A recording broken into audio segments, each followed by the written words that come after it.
in North Florida, we didn't really travel down that way, but we stayed in church and work.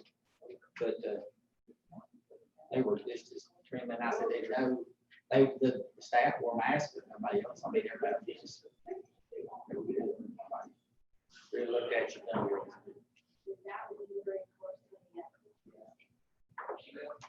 I'm used to looking at these things, so, you know.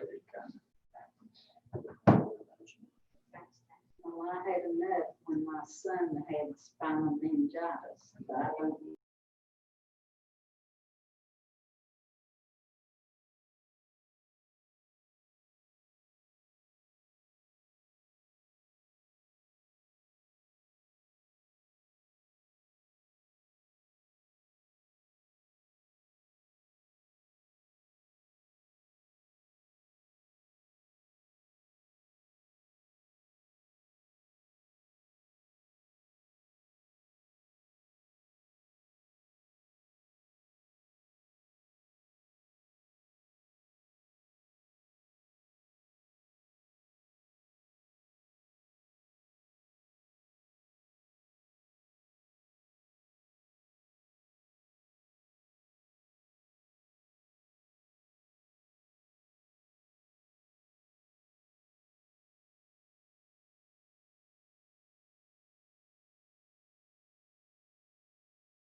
What we just said.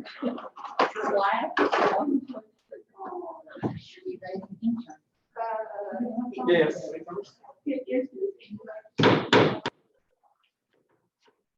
We'll bring our regular meeting, July the 6th, 2020 to order.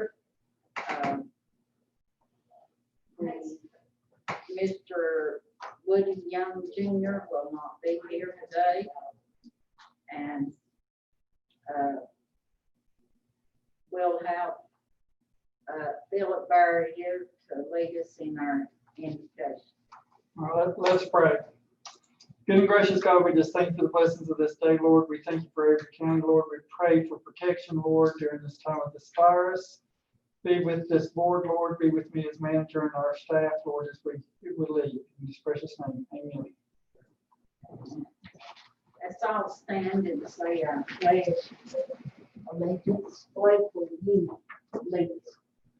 Pledge allegiance to the flag of the United States of America and to the republic for which it stands, one nation, under God, indivisible, with liberty and justice for all.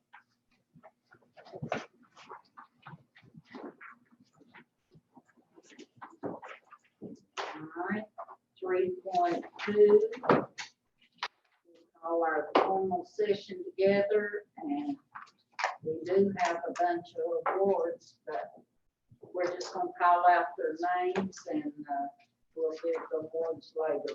Yeah, each July we do celebrate our county government, and again, you know, what we do every day, what our departments do every day, if it wasn't for these servants giving of their time and effort, and so proud of them that they serve the citizens of Avery County well. So I just want to recognize these individuals that's worked their 15-year birthday. And again, after social distancing is over, we will recognize him publicly. But it's Jack McLeod with the Sheriff's Office. That's 15 years. Casey Lee with the Sheriff's Office. Joel Calhoun with EMS. Gene Stamey with EMS. Robert Woody with Solid Waste. Cecily Avery with Social Services. Amy Green, Social Services. Jenny Garrett, Social Services. Mark Forbes with Soil and Water. And Delmo Spance with Transportation. And they've all reached their 15 years of service with Avery County. And I applaud them as well as the board. So thank you to all of them. Ms. Turkfield, did we have any other comments seen in or phoned in? All right. At this time, I'm going to ask each commissioner to state your name for the meeting. Blake Vance, Commissioner. Martha Hicks, Chair. Kim Phelps, Commissioner. Dennis Aldridge, Commissioner.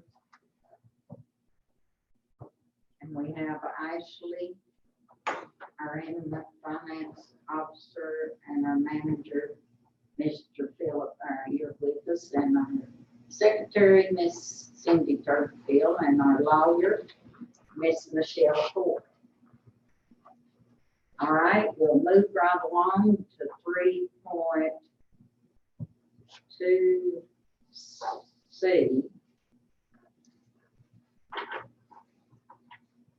The review of applications for Workforce Development Board, JCC, Agriculture Advisory Board.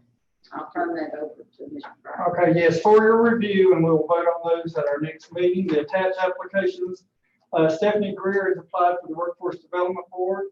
Todd Griffith has applied for the JCPC Council. Jack Wiseman Jr. has applied for the Avery County Agriculture Advisory Board. So these will be considered at our next regular meeting. All right, all those are for review.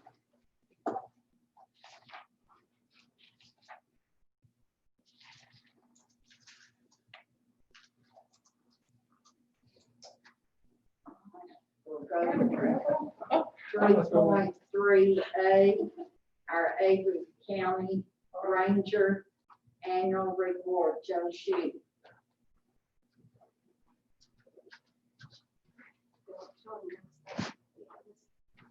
Just stand right over there, be fine. The Lone Ranger. Is it okay if I pull this off? Absolutely. All right, folks, I appreciate the opportunity to come back. I know this time last year I said I was going to retire. Circumstances changed, broke my ankle last September, 3 months, 3.5 months out of work, so that changed my whole perspective. So I'm happy where I am. I'll be here for a while. During the time that I was out, unfortunately, Dale Laws, our smoke chaser, who's my assistant, was out at the same time with a surgery and rehabilitation. So we were very fortunate in the fact that several years of training our prearranged fire crew paid off. We had some crew leader wardens who stepped in and handled last fall fire season. And with mine and Dale's ailments and aging conditions, those guys, again, this past spring did a great job climbing the hills and putting the fires out and assisting us with that. So that was real well. Obviously, COVID has affected our office as well. You know, we're still putting out fires. We're still looking at people's timber when they request it. What's affecting us most is educational programming, training, that sort of thing, where we would gather together as a group. We're not allowed to do that this time. So we're working with other methods of doing that as best we can. But even with all that in place, I still felt like that we had a successful year. Plans going forward is probably, as you know, state and local government. It's one day at a time, I guess. So we're going to continue to provide the programs to the people. Just a few highlights. This past year, fiscal year, we responded to 23 wildland fire calls. And of those, we protected at least 29 homes or structures valued at about $4.8 million. We have obviously places in Avery County where you have a large wildfire in effect or threaten no structures, but those areas are far and few between now. Most places that you have a fire within just a matter of minutes, you're going to be threatening structures. So we try to stay really on top of that, along with your fire department's assistance. I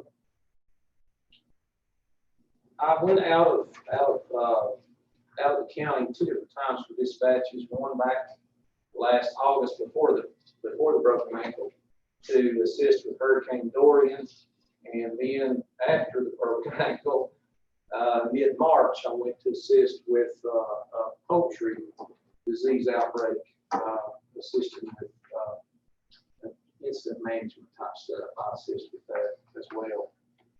Last year, we had 3 fire departments that received grant funding through the North Carolina Forest Service. 3 fire departments received assistance and grant funding, $5,000 each. One of the biggest threats I feel right now to our forest, and this is not something that's happened overnight, it's been coming I've been county ranger for 16 years now, and I've seen a big shift in those 16 years, and that's non-native invasive pests. That's everything from, we've seen the hemlock woolly algae, what that's done. We've seen the beech bark disease, what that's doing in high elevation. And a couple of years, I guess it was a year ago, we found emerald ash borer, and we're starting to see some effects from that. But not only the insects, we're seeing a lot of problems with plants. I don't know if you paid attention or noticed, but it's something we're trying to make landowners aware of. I try to put articles in the paper and work with people when I see it on the property. But we're seeing a lot of things like, probably everybody's familiar with kudzu vines. Okay, we're really not having a problem with kudzu vines, but that's the type of thing I'm talking about. Bittersweet vines, oriental bittersweet. We're also seeing Japanese knotweed growing along the streams and the ditch lines. A lot of these pests they're plants that are not from here. They wind up here various different ways. And then they explode out of control and actually can really take over property. And landowners, if you do start to try to eradicate that, and I encourage everybody to do it, it's probably 2 or 3 applications of herbicide per year, 2 or 3 years is about what it takes. These things are hard to get under control.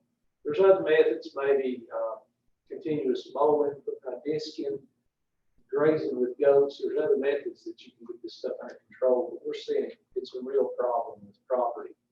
And unfortunately, Philip, it's worse on the south end of the county. I don't know why that is, but you ride around, you see Russian olive. It's a bush that grows 5 to 15 feet tall. Has silvery looking leaves on the bottom, little red berries and pods. Most all these plants are spread by birds. You know, they eat the seeds. Oriental bittersweet is another one. So the things get spread around. We have a few landowners that's having some success with controlling the stuff and working at it, but it's a job. And everyone needs to be aware of these invasive plants and start to get these things under control. You know, I can control it on my 50 acres, you know, but if my neighbor doesn't control it on their 50 acres, then I'm fighting a losing battle. So we need to try to get the word out there close to control these non-native invasive pests. If people don't know what it is, or if they have it or not, that's something I'd be glad to do. I'm sure Cooperative Extension, I don't speak for anyone else, but Cooperative Extension, Soil and Water, most all your natural resource agencies know these plants and are able to help identify them and recommend methods of control. So that's one of the biggest threats I see to our farms and forest land right now. We had about 55 landowners that we did on the ground work with, provided assistance with them. 23 timber harvest site inspections took place, and then we did a variety of information and education things, mostly before COVID. We've done some news articles and things like that, though, but we didn't have contact with folks. But that's kind of some of the highlights for forestry for this past year. Any questions or comments? We always appreciate the county's assistance financially and just knowing that you have our backs and appreciate what we do. We appreciate that. Any questions about forestry for the past year or going toward the future? I just want to say thank you from the manager, because I know I called you with a lot of crazy questions. That's fine. And I'll start with you and I'll work my way down. So I appreciate it. That's fine, no problem. And that's a big part of what we do is information, because there's a lot of agencies that wear very similar uniforms and do different things. And I get those questions all the time, and that's not a problem. So that's just another part of what I do. Last thing, Philip, I do have contracts for this fiscal year here. I'll leave those with you and make 2 trips more here. Anything else? And Joe, I'd like to thank you for taking care of the Sun Purposes Creek while all those trees and all that logging was done. I've seen the U.S. Forest Service trucks go up several times. Right. I want to thank you for that. You're welcome. And that's still ongoing. That's been a big project, and they stopped and started about 3 times. They're back in there again, so we're continuing to monitor it. I'll probably be out there later in the week to look again, but, yeah, that's something we try to do. I will have to say that there are timber harvests that I walk away from. I'm not really satisfied with the way it was handled and the way it looks. Logging is not pretty though, but sometimes we don't know that anything's going on until the landowner, we drive down the road and we see a logging operation. We would prefer those landowners call us first, because there's a lot of information we can share with them to help them not only maybe get a better deal for their timber, but also make sure that that process is carried out in a better, safer, and more environmentally pleasing way. So that's starting to happen more in my 16-year career. I'm seeing that starting to happen more. There's also consultant foresters out there that people can hire, typically work on a commission basis to handle timber sales. And that's really, we highly recommend folks do that if they're going to sell timber, because these guys know the markets. They can get you the best deal. They can find out what it is you want to do and steer the timber harvest in the direction you want to go, as far as what type of harvest and time of year. But hopefully people will get the message. We continue to beat the bush and spread the word as best we can. But y'all, the best way is neighbors, word of mouth. You know, I remember when I was growing up on the Christmas tree farm. Unfortunately, I'll have to admit, a lot of farmers are still this way. Rather than contact the Department of Extension and find out what to do, then ask their neighbor next door who grew trees, what are you doing about this? And that's how a lot of word gets spread. But we would encourage people to go ahead and go to these agencies, and we can maybe shorten that time span down and get them headed in the right direction to start with. But you're welcome. Thanks very much. I appreciate all the support. I think they need that back. No pressure.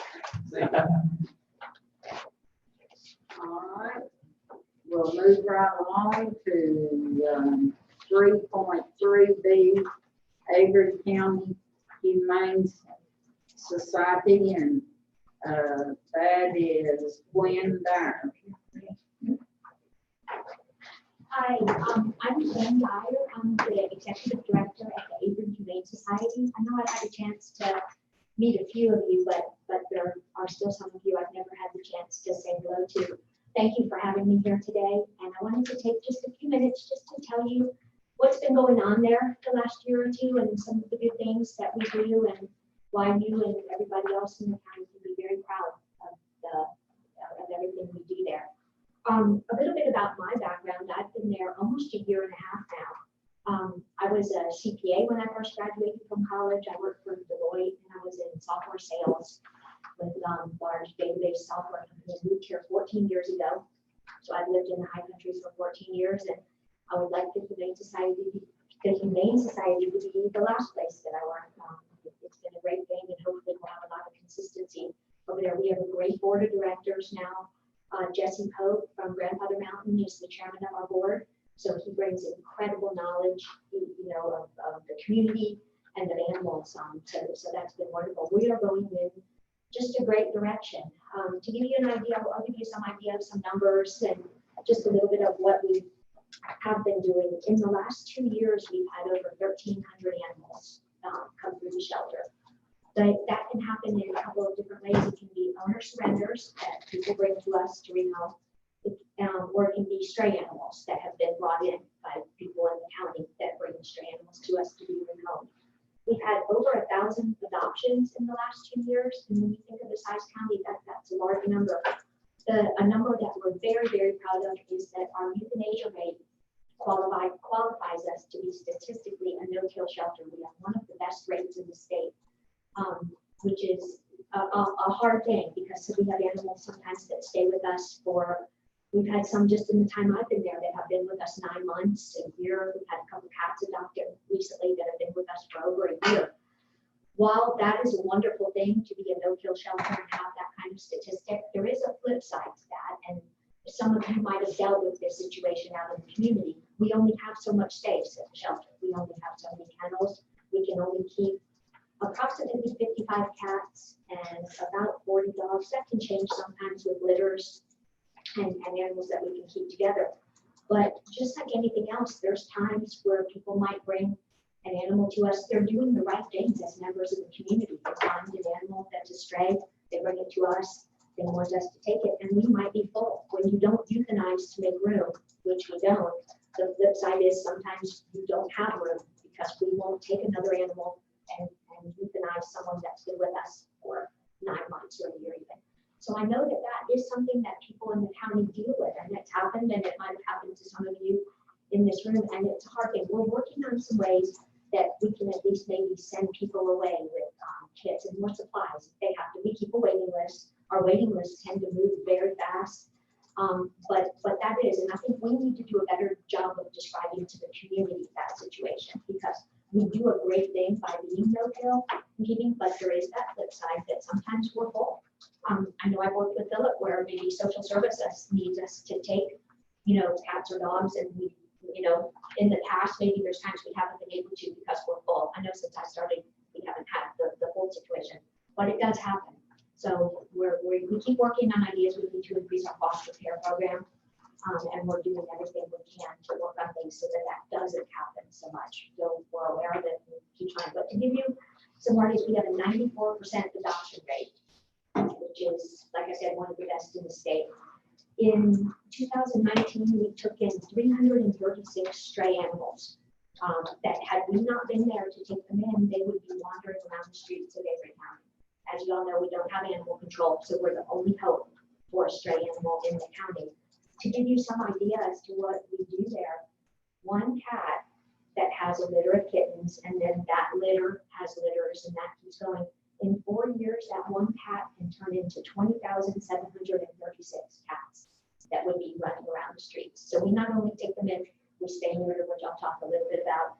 In 7 years, one dog that the females have litters can turn into 4,372 dogs. And I've done the math, I didn't believe this, I'm a numbers person, so I went through and checked it. But when you think about that, what we do for the county there is pretty amazing. We took in 336 strays in 2019, but do the math and multiply out over the years, and those stray animals could be roaming the street. That's not anything we want to see in this county. So we're very, very proud of what we do there.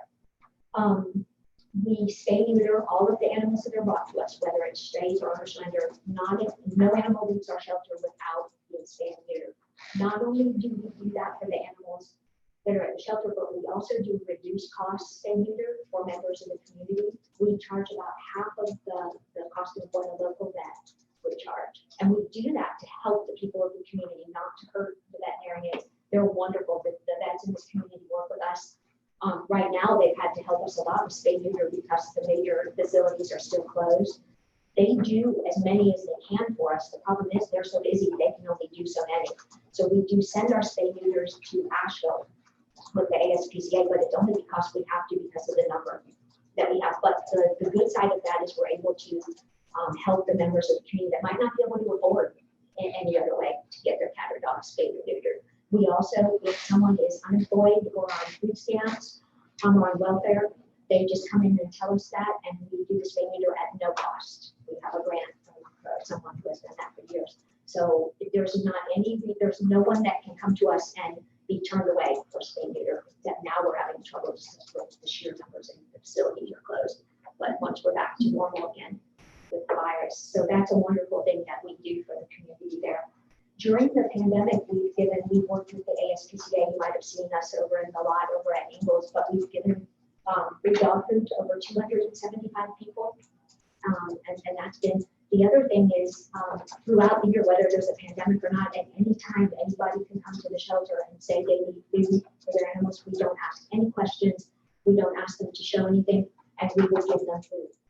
Yeah. And we have some people that come to us regularly for that. So there's not any reason that an animal should be starved or that someone should give up their pet because they can't afford to feed them.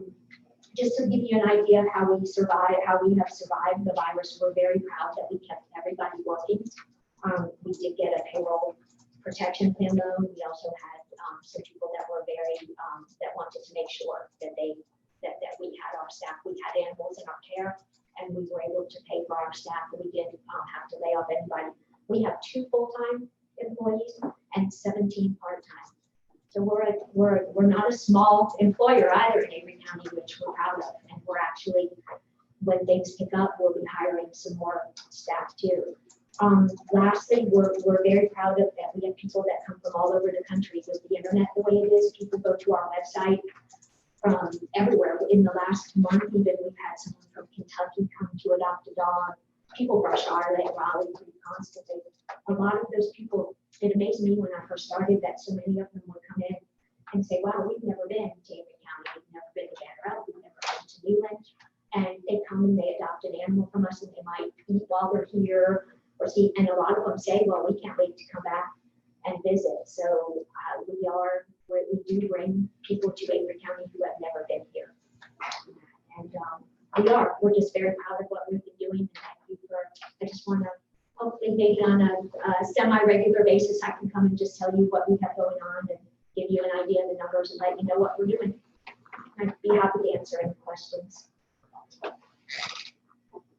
Well, we want to thank you for coming and keeping us updated. And like when you was getting out of your car, I didn't know who you was, but now I do. And I walked in when you did, didn't I? And I didn't realize, and I apologize. I that's should all have right. said that. But, you know, it's good for us to know what you do and we can tell others. And we appreciate you coming. Sure, and if any of you ever need to contact me, you know, I'm kind of out and about but I'm at the shop, I always can be reached, so if there's anything that anybody needs. Philip has been great. He and I went through leadership Avery together, so it's been great to get to know Philip. And I'm always happy to do anything I can to help. Appreciate it. Well, I understand there's an uphill climb.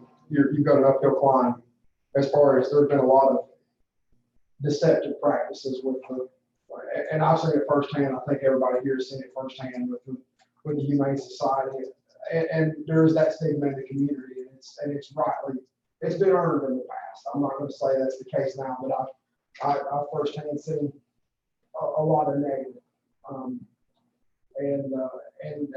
Anybody will tell you I love my dogs better than I've got relatives that I think less of than my dogs. I'm an animal advocate, but sometimes people get in the way, and it's a strained relationship, and there's a reason it's strained. There's been some very deceptive practices in the past, it's an uphill climb to rebuild that relationship with the community, but it's going to take transparency and reaching out to local full-time residents, not just part-time residents. I definitely agree. And we would like for local people to try to find ways they can support us in different ways too, as far as even volunteering, helping by coming over. You know, we get a lot of our financial support from part-time residents, but if the local community should be very, very, without us here, there would be nowhere to take the dog that we needed to become, or the stray animals running around. And we need to do a better job at getting that information out. And I think we've come a long way.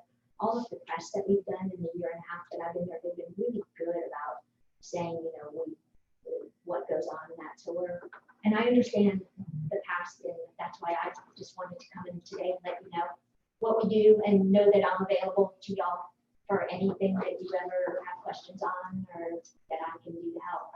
Like I said, I think having continuity in my position will help a lot. I've been there a year and a half now. I have a business background.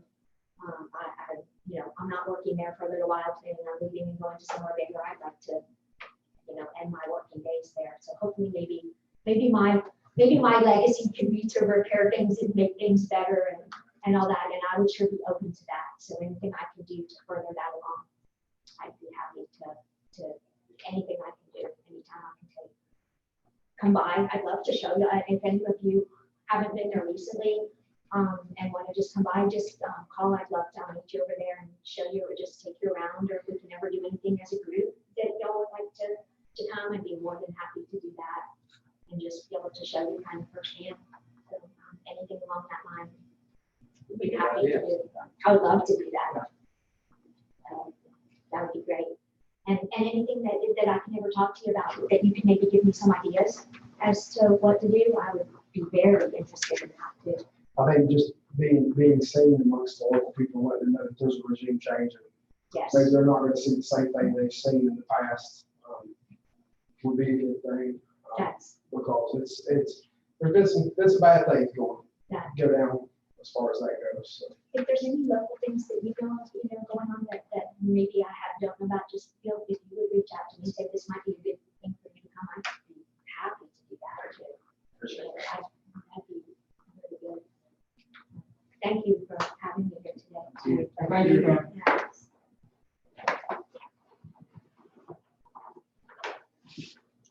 All right, we'll move right along to 3.3C, our tax administrator's report, Mr. Bruce Dunn. Okay, standing in this corner. Howard. I'm accustomed to being in the corner, it's just a matter of. So, for starters, I'd like to present the collections, for your approval for the month of June at $79,486.37. Move to approve. All in favor, say aye, but you got to do it a different way. You got to do it the roll call. Go ahead. Blaine Grant's aye. Martha Hicks, aye. Tim Phillips, Dennis Aldridge, All right.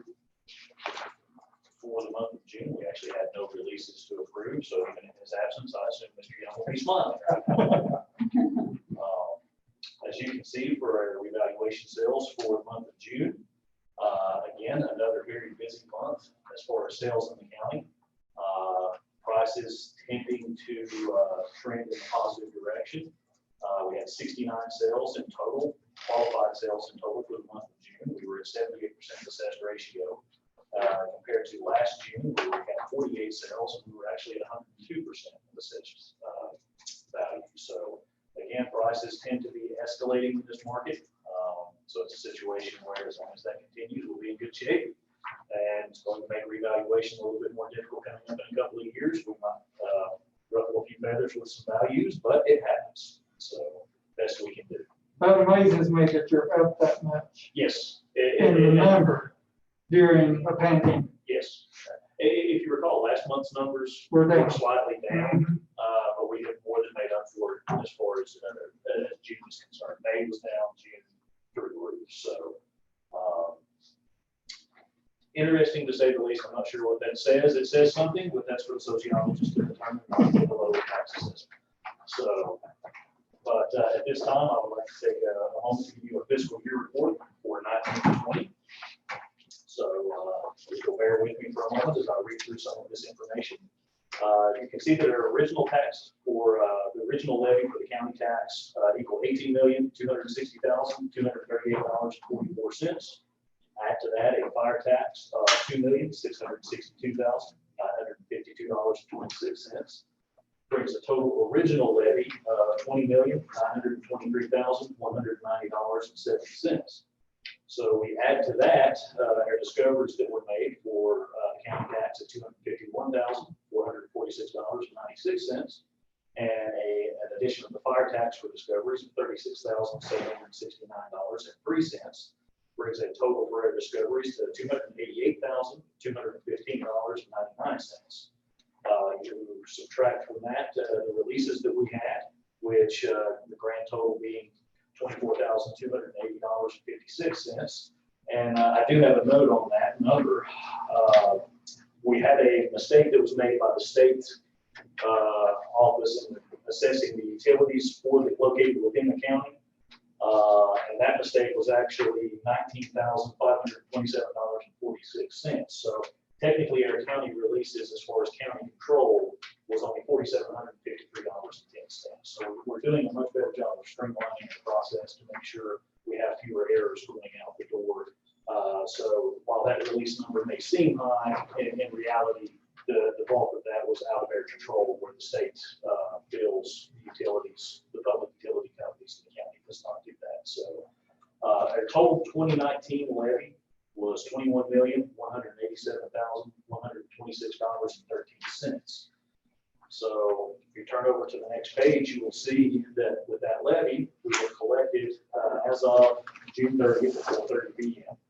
We have collected $20,712,713.71, which brings our collection rate to 97.76%.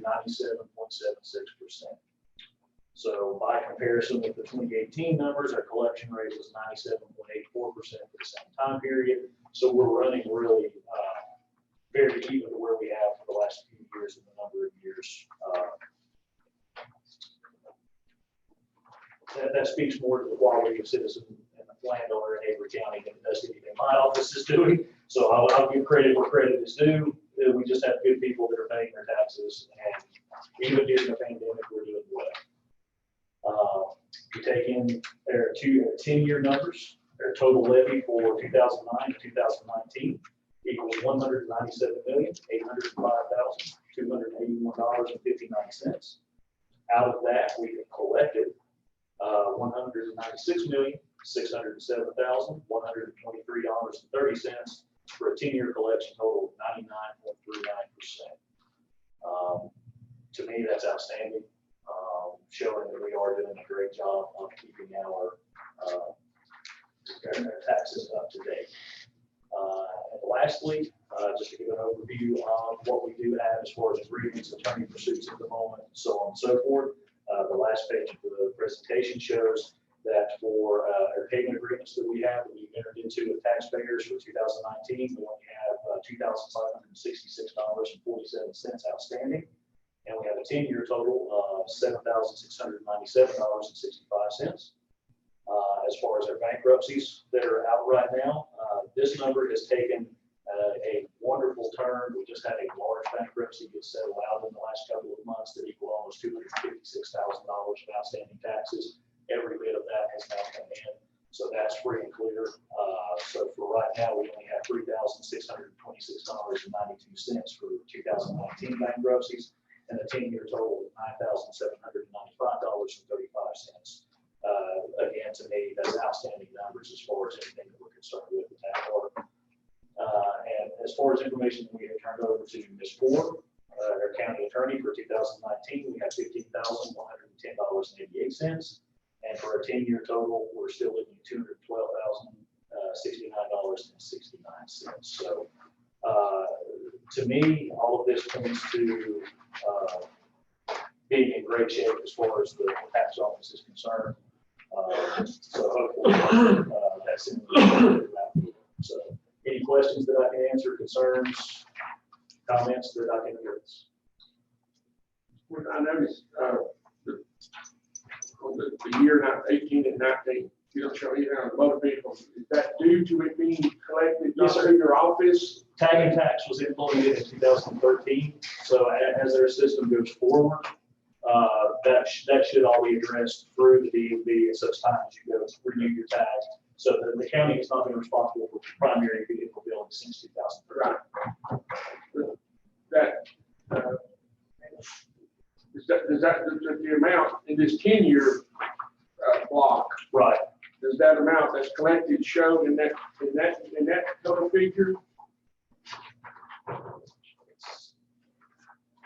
The last time that any tax was collected by the county was in 2013, so that's why this figure is lower. Right. So it's just a situation where the only time that we would see something on this is someone's had a vehicle off the road since 2013, and they go to reactivate that tag, then they would have to come to us for that. I'm not sure if that answers your question or not. Yeah. But as far as where the taxing tag was implemented in order to try to improve collection rates for DMV, because as you can see here, that's well below the current normal property tax values. So the state took that over and they just simply got a check in the finance department every month for any registration renewals made. That remittance that comes in as part of that total tax bill. No, absolutely no. This is just real property and personal property is what's in this report right now. Yes, sir. So sorry, I think I misunderstood your question. Yes, sir. And as far as the total as far as the 10-year total, there are some motor vehicle bills in there and will be until 2023, until such time as that primary billing goes out of your system. So if you have a vehicle sitting in your house, but you don't buy a tag for it, you're not paying taxes on it? We do have it on for tax billing, but that we bill that under personal property at that point in time instead of doing it as a motor vehicle bill, just simply so we don't have to re-engineer our system to do that. And an untagged vehicle falls under personal property as far as it's just sitting there and not under an actual motor vehicle system. Bruce, my compliments to the staff, and I'm probably safe in saying on that 10-year total, that's crazy, $196 million. That is. And you probably were out of balance less than $1 twice in 10 years? In the 3 years now that I have been there, we have been out of the balance the same thing. Okay, that's what I think. So that's one of those where the collection staff up there, Yeah. they take great pride in being 2% every single time. About 2 months ago, we thought we had a $2 error, but we found out where it was. It was Okay. actually something that the bank had done. So no, the folks that have worked collections for the last 15 years, even up until the ones that we have today, they're meticulous to the point of absurdity. And as far as every dime, every cent, I wouldn't say dime, Yeah. every cent that comes in is probably accounted for in balance. Yeah. So, thank you. Anything else? Hey, your young ladies, I miss coming up and seeing them, but when they get the door unbarred, I'll be back. If you call me, I'll sneak you in the back. So, thank you. So bring it to the window this far. I try to make it a point to go around and speak to them every once in a while. And I can act like Rapunzel and let my hair down. okay. And we thank you for Thank that. you very much. 3.3D, home and community care block grant, bill of that.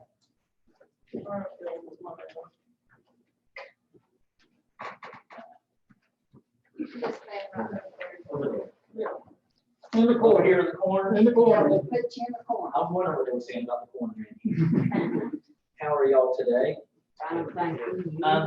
I'm very well, and I'm coming before you today with our annual county funding plan.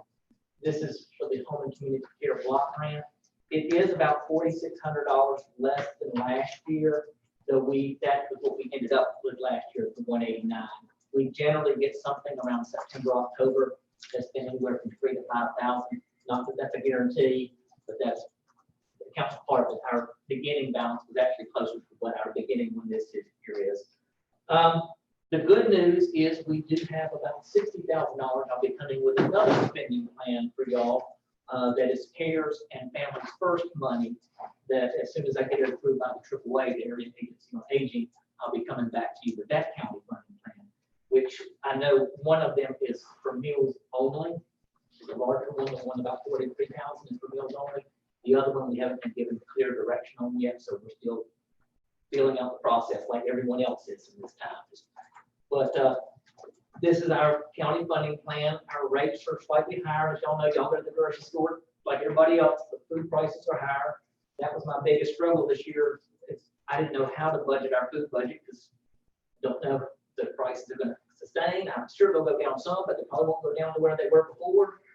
Our food costs are higher. We are now, since we're doing the drive-through meals, we are doing 3 times as many to-go trays as what we would do with just home delivery almost. So we are glad that CARES and Family First money will come and fill in that gap for us. But this is our proposed county funding plan, and it's based on the same percentages we've used for the last 2 years. If you have any questions, I'll be happy. Look, I'm served with, on the High Country Council of Governments, and AAA, of course, is part of that organization and runs through there. And our last meeting, they were giving a report on that, the money that would be channeled through the AAA to the individual counties. Is that, have they given you a timetable on that, when that will all process through? At any time, because I've sent them what my numbers are requested are. And as soon as I expect to have it by the next time you'll meet program. And with that, I was hoping to have it by this time, but just didn't get it through them in time yet. We're checking our numbers. And like I said, the Families First was the one that was more the holdup because the other one, meals, that's easy to budget. did you have to provide a proposal for them, or was that generated based on population? It was generated like the home and community care block grant is based on population. Yeah, we got, just like our home and community care block grant, you know, we see the 7 counties in our region, of course, with the council of government, and we just, our percentages for Avery County.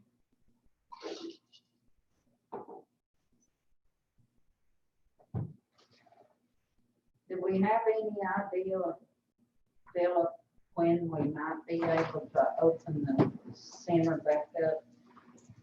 Opening up for everyday business, I don't know. I think what we will probably do is open up for programs before we open up for meals, because the meals is just so many in the dining room at one time, and it would be a logistical nightmare to try to do some in the dining room and some through drive-through.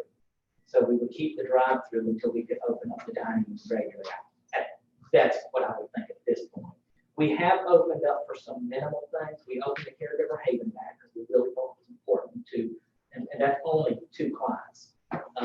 Really felt it was important to give the caregivers some time off, and we're checking the clients when they come in. And we've opened up, we did a outside social hour under the tent because it started raining. So we borrowed the tent from the health department. We did an outside social time. And we've done some little things that we limit to like 4 or 5 people in the building. When they played bingo, had 8 people there and each had their own table. The biggest logistics thing is when you have group like that, then as soon as they leave, you'll have to wipe everything down. So we can only have 1 activity at a time and give us the time to wipe everything down and clean it up. We have the mask at the senior center if they don't have a mask. We're using the mask when we do the drive-through with our staff, when we're kind of spread out to the building. We're not using them with just our staff, but we're using them whenever we are doing things with the public. So in our areas. When we start back the home delivered meals, we need volunteers, don't we, to help with that? Well, we're doing the home delivered meals and we're struggling Yeah, with volunteers. that's what I said. Because we have some volunteers who would normally do it for us who are, Right. yeah, they're in a risk group, so they're not delivering for us. We got a waiver for the home delivered meals where if the client wants us to, we can leave it by the door. They can put a basket or something like that. You know, normally that's a no-no. We're supposed to see the client so we can see a health check, not a formal health check, but just to make sure they're okay, see if we notice any changes. But we got a waiver for that because several of our clients want us to leave it in a cooler or something by the door. So we've got permission to do that. And but we're still going into a lot of the homes because a lot of them can't get to the door. It's a hardship for them to get to the door. If they're on the home delivered meals, they're homebound, and that sometimes means just about couch bound.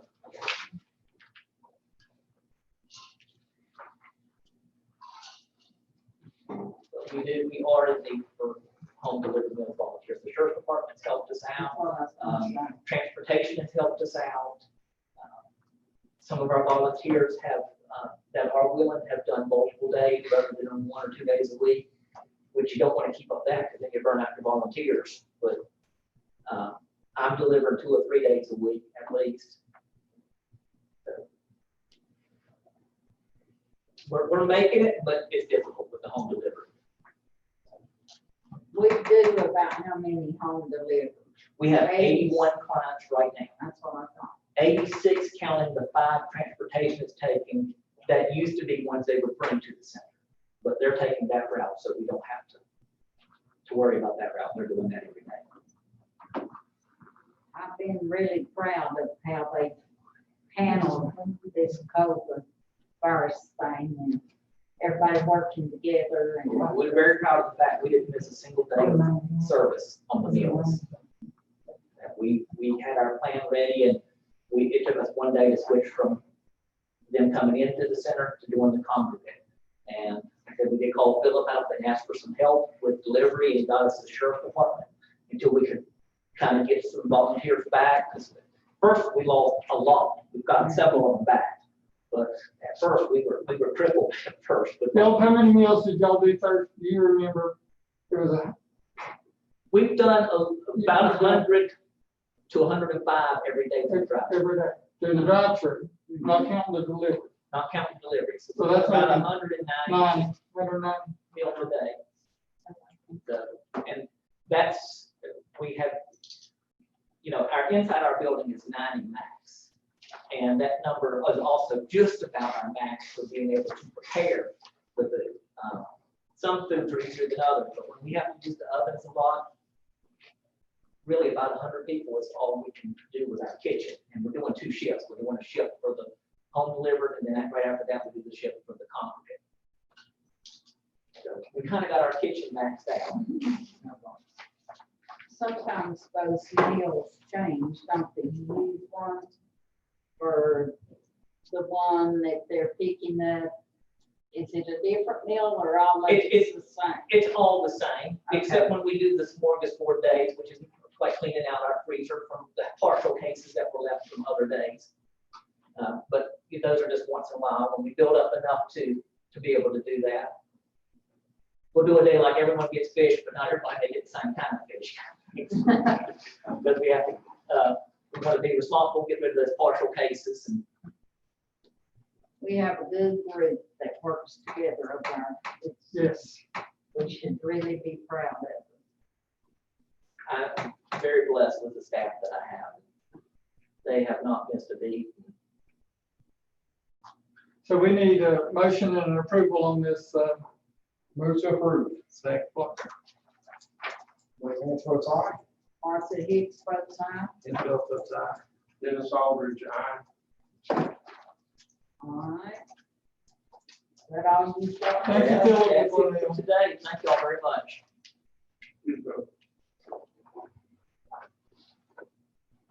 All right, we'll move right along to 3.3E, resolution authorizing the release of our lottery funds for our Cross North School roof. And I can read that resolution if it be the pleasure of the board. Whereas the Avery County, North Carolina Board of Commissioners and the Avery County, North Carolina Board of Education met in joint session and discussed the proposed construction of a roof replacement for Crossmore Elementary School. Hearing called the project. Whereas the estimated cost of the roof replacement is in excess of $1 million, and whereas on the 27th of May 2020, Avery County has a balance in the amount of $364,220.93 from the North Carolina Education Lottery. And whereas the Board of Education has requested that an amount up to $350,000 be requested from lottery funds for the roof replacement across Crossmore Elementary School. And now, therefore, the Board of County Commissioners authorizes the following: that the amount of $350,000 be requested from lottery funds for the roof replacement at the Crossmore Elementary School. I hear a motion that we adopt this resolution. So moved. All right, Dennis has made the motion and Tim Phillips is seconded. Wait, Lance votes aye. Martha Hicks votes aye. And Bill votes aye. Dennis Aldridge, aye. And Madam Chairman and Board, I'd like to read this statement from Mr. Yang, who was unable to attend, but he says he'd like to express his support for the resolution authorizing the release of the lottery funds to help with the cost of this Crossmore School roof project. We hope we can move right along with that project and get it behind. All right, 3.3F, a resolution authorizing the lease of the property to Daymark Recovery Service Incorporated. This is our annual lease that's up for Daymark that provides our services to our Avery County citizens. The lease will still be the same monthly payment of $2,000. The public notice has run in the paper for the 30 days as per our attorney, and we just need first, Michelle, the resolution, and then second, the chair to sign the lease agreement. Yes, and the lease is for a 3-year term, so it would be 3 years at $2,000 a month. It had been running annually. So the last term was, the last lease was for 3 years. 3 years. I move to approve. All right. There a second. Second. All right. Tim moved to approve and Blake seconded it. How do you vote? Blake Vance, aye. Martha Hicks, aye. Tim Phillips, aye. Dennis Aldridge, aye. All right. And then, do we have to have a motion for me to sign that? No, that's included. That's included, okay. I would just like to bring the board up to date that Emily has been meeting with terrible concern in other departments about the Daymark and adult services, and really proud of her, and a lot of changes are going to happen to better serve our citizens. So we really appreciate her. Maybe in our next meeting, Phyllis, We could have an update. have her come Absolutely. let us know who she is. All right, we'll And move. before the board moves on, just to let the board know and the public that notice of that lease had to be published in the newspaper, and that was published in the paper, and there's a copy of that for the board to look at.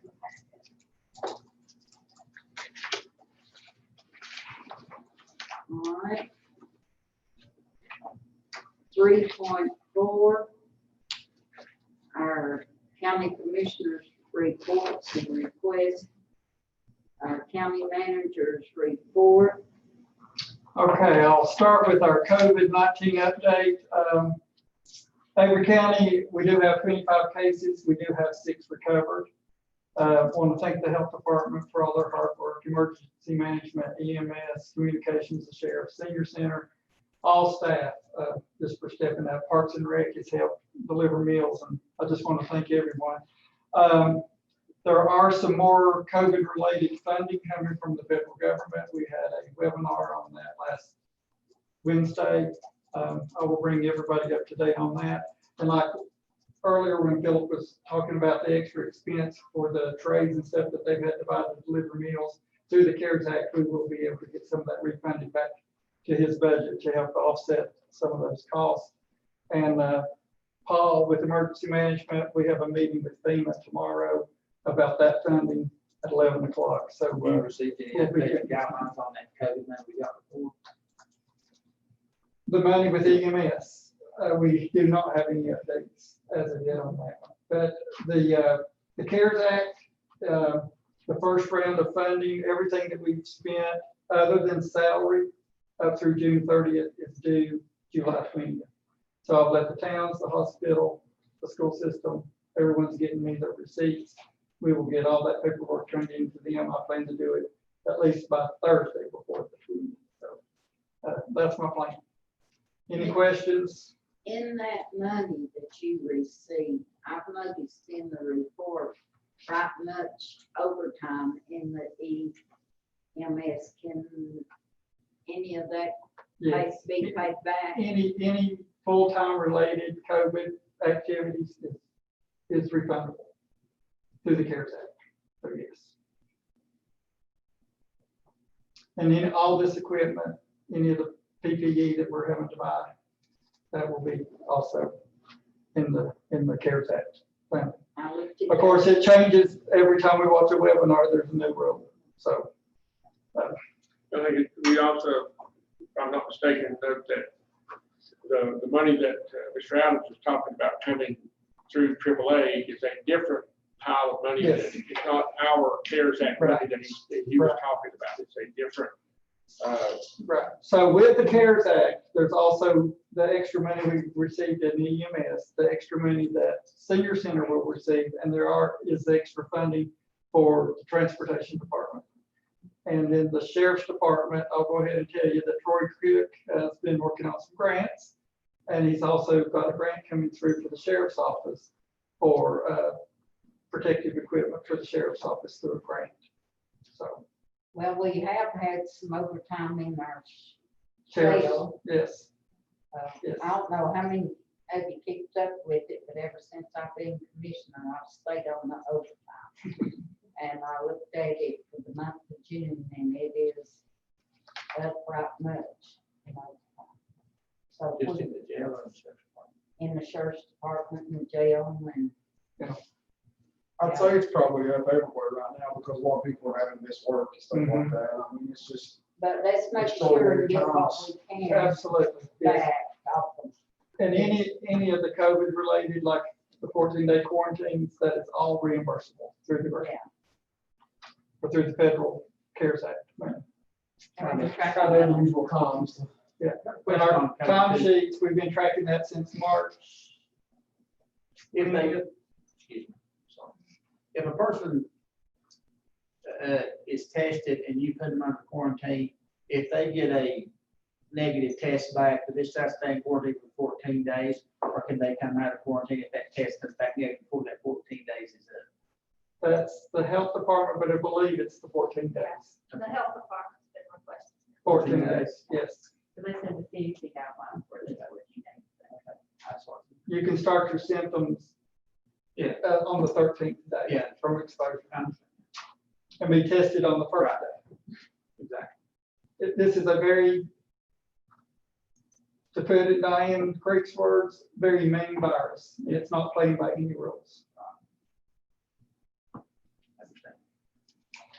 A little good news with Skyline Skybest, that's also in your notebooks, is the construction of the wide area network for Avery County schools, which was hopefully going to open up some opportunity for expansion of some fiber in underserved areas. So what I'd like to ask the public and everyone to get the word out there is and if you don't have good internet, it's hard to get on the internet and fill out a survey, but if you can find the library is open back up or someplace where you can, if you go to skybest.com, new fiber in the community, if yours is not up to date, then they would love to have your address so they can build a map around underserved areas. And on that, To build from. I mean, this is kind of the infrastructure and other entities can't build off of this, I assume. Yes. Yes. So there's some good news. So we're going after the ARC grant, which we feel very confident about. And then also this with this build out from all the school areas. And I'm thinking, again, like Joe said earlier, it's South Avery County where the broadband, there's not a lot of opportunity down there. This could be a game changer for us. So I just encourage the public to please Does get this have a time frame? I mean, the Skyline. no. So don't, it's gonna take some time and it's gonna take some money. Or are they gonna run new fiber for, there's no fiber at all, right? That's the plan. That'll be the plan, to build off of that fiber to the schools. So I know the Powder Mill area, from Roaring Creek down, Plum Tree area is, the very underserved area. That's between Riverside and Freedom Trail School. So hopefully between those coming together and meeting, there can be some advantages there. So. See, up Curtis Creek Road, one side's got it and the other one don't. Right, and same thing on Lick Lot, is what I understand, is one side of the road has cable and the other side doesn't. Should reduce the cost for somebody to come in, they've got infrastructure already there. I mean, you shouldn't be that, Right. The expense will be way down. And again, Skyline Skybest did partner with the cell phone company, Carolina West. Yeah. And they are testing in some underserved areas at this time also. But they want to make sure these tests are good and before they sell to the public something that's not going to be reliable.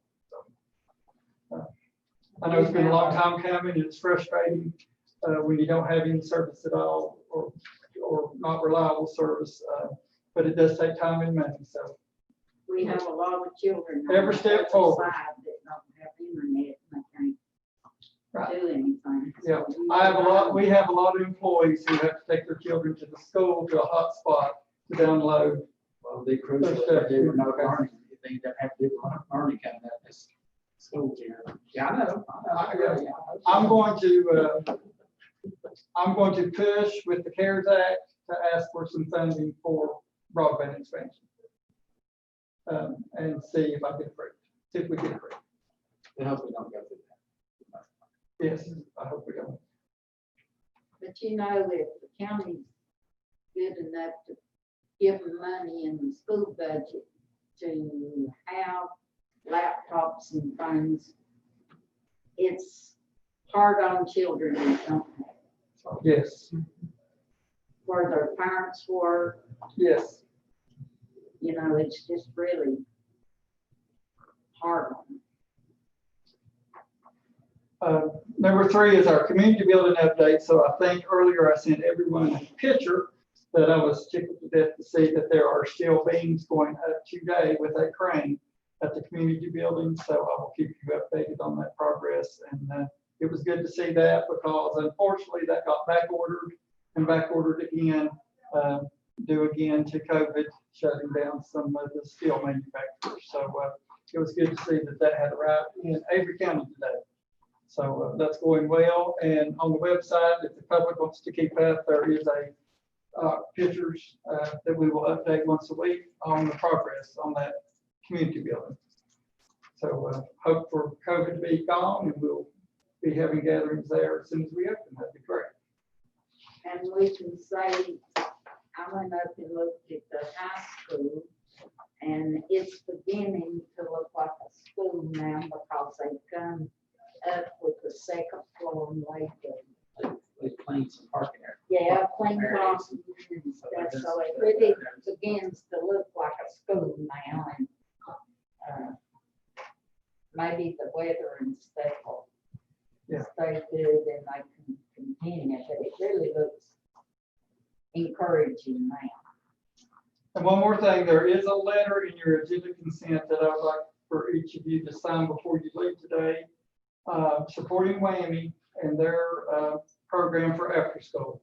WAMI has been receiving a grant since 1998, and that grant was cut this year, but they are met with Melissa, met with the school board, and some other players, and they are committed to, they realize how important it is for after school for our working families. Last week? So,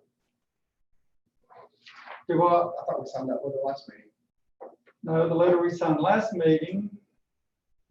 That's not important. I just thought we were. No, you have not signed this one. So this is a letter of support while they go after some other funding, some other grant funding. Okay, so, and that's all I have. All right.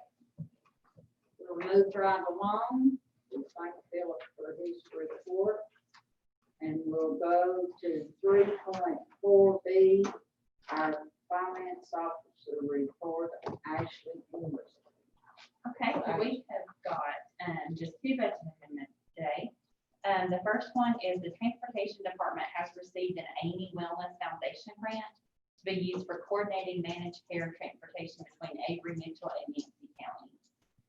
And what the amount that we would do a debit of $2,400 to their maintenance contract, also $15,300 to maintenance contract, $1,730 to office supplies, $1,000 for their marketing, and then that would be a credit to their transportation line item of $20,430. And then on the attached page is a similar breakdown that just tells more specific information that Debbie provided.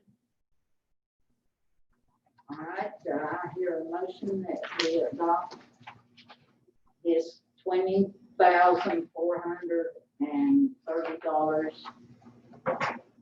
for the Transportation Amy Wellness Foundation grant. Second. All right. Let's have you vote, Mr. Vance. Blake Vance votes aye. Martha East. Forgot my name for a second. Jim Phillips, aye. Dennis Aldridge, What's my other call on? Turn that around. And board, this is the second year we've received this grant from Amy Wellness, so we thank them for that. Okay, and our second item that we have is that the June 23rd, 2020 joint meeting between the Board of Commissioners and the school board, it was discussed about the Cross Shore Elementary Bridge project. And what is on this budget amendment is the board is committing to pay $1,048,760 towards the total project cost of $1,598,760. The remaining commitment is contingent upon the Avery County School Board offering to pay up to a possible $200,000 and then $350,000 from the lottery fund. So what we have on the budget amendment below would be a debit of $365,672 as a debit to the school's capital outlay. And then doing a credit to the fund balance of $365,672. And then the cash account of $683,088. And transferring to general fund $683,088. And that $683,000 is what we currently have in the capital project. So at this time, we would be giving them the $1,048,760 at this time. And then we would wait to see if they were able to pay anything, and then if we get our lottery money. Move to adopt. Second. Second. All right. Wait, move to adopt, and Tim Phillips seconded. How do you vote, Mr. Banks? Thank you. I won't forget that time. Boy, Vance, aye. Martha Hicks, aye. Ken Phillips, aye. Dennis Aldridge, aye. And Mr. Young wanted to express his support also in paying get figure for this project. I would like to say that we saved ourselves $50,000 that night that we talked about this. We went from a 30-year guarantee to a 20-year. And the man said he knew there'd be somebody like me who would bring it up, so I'm glad I did. 50,000, we can do something else. And he also said, if it's taken care of, it could last up to 50 years, so it's taken care of. Yeah. If it's put on right to start with, Probably longer than the bill is gonna last. Yes. so I think we've done a good job here. All right, we'll move right along to 3.4C, our county attorney's report. Michelle Thorpe. I don't have anything to report to the board other than the items that have already been gone over. Unless anyone has any questions on anything. All right, if we don't have any questions for Michelle, we'll move right along to 3.5, our staff reports and requests. We don't have anything in those. Okay. 3.6, do we have anything for closed session? No. All right. 3.7, we've had 2 meetings here. We need to get those approved. June the 1st, 2020 minutes for the regular meeting. June the 8th, 2020. We recessed the meeting and met back on June the 15th, 2020 for a regular meeting. And then June the 15th, 2020, our closed session. Move to approve the minutes. All right, do we hear a second? Second. All right, Mr. Banks made a motion to approve, and Mr. Aldridge seconded. Like Vance, votes aye. Martha Hicks votes aye. Ken Phillips, aye. Dennis Aldridge, aye. All right. And we've had before us 3.8, our agenda consent items. And everybody's had a chance to read those over. Does anyone have any questions on the consent items? If not, they will be adopted by consent. You have your informational item 3.9 in your packet. And then we have our upcoming meetings. Or we've got another meeting for July, right? If we have, If we have anything. sometimes in July, people take vacations and whatnot. We don't have it, so. We thank our secretary for getting the meetings minutes all updated and all the hard work she does. And